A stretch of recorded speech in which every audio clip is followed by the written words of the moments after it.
Chapter 33. The Curse of the Trees. The sun was setting, casting a warm golden hue over the landscape of Porthcary. Decima sat quietly in the garden, her eyes closed as she absorbed the stillness of the evening. Her thoughts were scattered. Fragments of the conversation with the dragons, the weight of her bond with Daniel, and the urgency of their mission all swirling in her mind. She had never felt so much power within her before, yet it felt as though it was both a blessing and a curse. The garden was peaceful, the quiet rustling of leaves the only sound.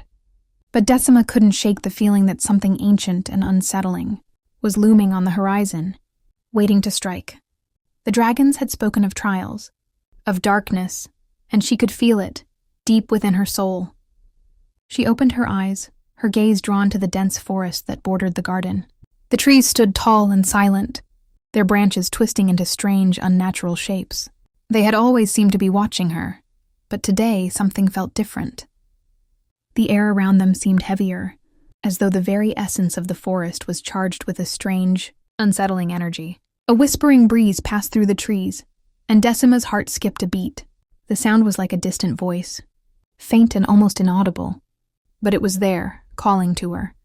She stood up, her feet moving of their own accord, drawn to the forest. As she stepped closer, the air grew colder, and the shadows deepened, pulling her deeper into the woods. It was here, in the heart of the forest, that Decima had first discovered the truth about her ancestor. She had uncovered the legend of the witch who had lived in Porthcary long before her, a woman who had been betrayed by two men seeking a powerful love potion. When the witch refused to give them the potion, the men had stolen it, only to find themselves lost in the woods, cursed forever. The legend had haunted her ever since she'd first heard it. But now, standing on the edge of the forest, she couldn't shake the feeling that the story was more than just a fairy tale. It was real. The curse, the twisted trees, they were all part of the story. Decima moved deeper into the forest, her feet crunching on the dry leaves and underbrush. As she walked, she felt a strange, gnawing sensation in the pit of her stomach, as if the very ground beneath her was alive with dark magic. And then she saw them. The trees, the ones the legend had spoken of. They were not like the others. Their trunks were gnarled and twisted, their bark warped into grotesque patterns.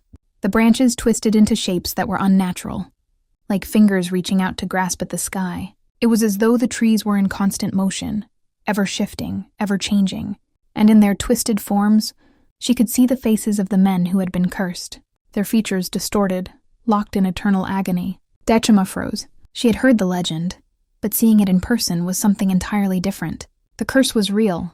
The men were trapped in the trees, their bodies twisted into forms that were part tree, part human, their faces frozen in an expression of pain and anger. A chill ran down her spine as the truth settled in. These were not ordinary trees. They were a part of the curse, bound to the land, bound to the forest. And they were a warning. Decima took a step forward, her breath coming in shallow gasps. She reached out, her hand trembling as she touched the bark of one of the twisted trees. Immediately, a jolt of energy coursed through her, and the trees around her seemed to shudder in response. She pulled her hand away, her heart racing. "They're alive," she whispered. The trees groaned in response, their branches creaking like old bones. Decima stepped back, her mind racing. She had no idea what to do. The curse was real, and it was here, in the forest, waiting. But what did it mean? What was she supposed to do with this knowledge? The answer came to her in a flash. The bond between her and Daniel, the key to unlocking the dragons, power, might be the very thing that could break this curse. She didn't know how, but she could feel it in her bones. The magic within her, within them, was powerful enough to destroy the curse that had held these men in torment for centuries. But how? How could they possibly harness that power?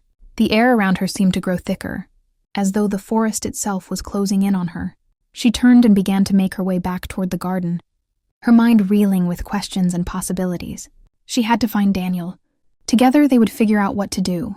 But as she stepped out of the forest and back into the sunlight, she couldn't shake the feeling that something was following her, something ancient, something that had been watching, waiting.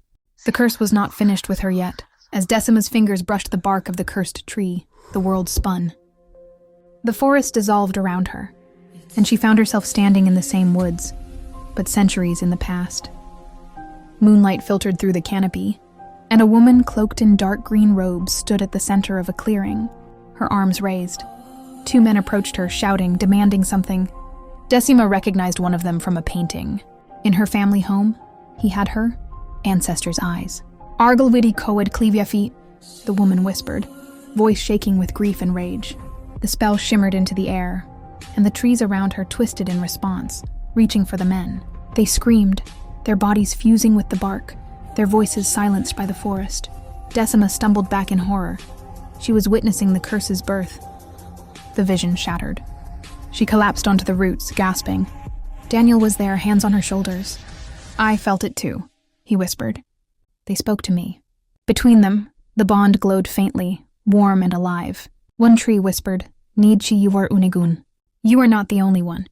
Beneath her hand, she felt something small and hard. She dug through the roots and unearthed a talisman carved with a dragon's eye and her family's crest.